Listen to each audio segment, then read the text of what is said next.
All right, hi year 11s, this is another special request for how to do question 28 in the 2018 WATP semester 2 exam. Okay, it's about parts per million. So what it says here is that seawater has lots of different ions in them. One of them is barium. Okay, let's have a look at the question. Let's highlight the important information. So barium ions, okay, important. Seawater is 0.025 parts per million. You have 250 mils of it, right?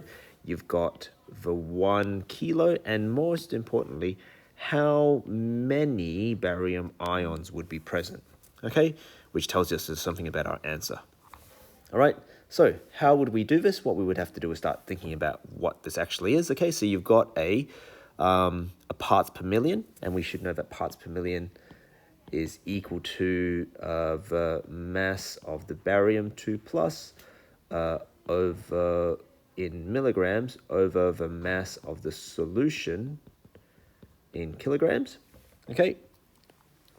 So what we would be doing is thinking, okay, well, I've got a couple of, I've got to use this to get to the mass of the barium ions. I've got to get that mass, right? Once I've got that mass, I can do a couple of things, but before I can even get to that mass, I got to think, have I got the parts per million? Yes, I have. Here's my parts per million. Here's my parts per million. Have I got the mass of solution in kilograms? Kind of. I've got 250 mils, and I know that it's 1 kilo per liter, so I can work out the mass of the solution will be equal to density times volume. Density being the 1 kilo per liter times the volume, and remember I have to keep this in liters, so 0.25, right? Once I have that, this value here can go into this value here, right?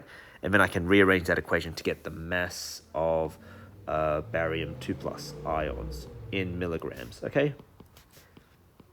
Once I have that mass value, I'll be able to work out the number of moles, especially after I convert that into grams. In case I don't forget, I have to convert that into grams.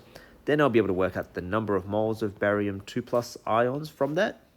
And then once I have the number of moles, because it's asking for how many barium ions, I'll have to work out the number of particles of barium 2 plus ions, which will be multiplying it by Avogadro's number.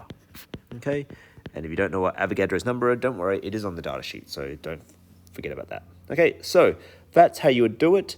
Get the mass of the solution, first of all, from the density and the volume. Then you would use that and the parts per million to get the mass of the barium ions in milligrams. Convert that to kilograms, get the number of moles, and then work out the number of particles. And here's what I've done before. Here's one I've prepared before. Okay, so you can see that it's got 2.74 times 10 to the 16 particles. You can have a look and go through all of those. That's how you would do this question. Adios.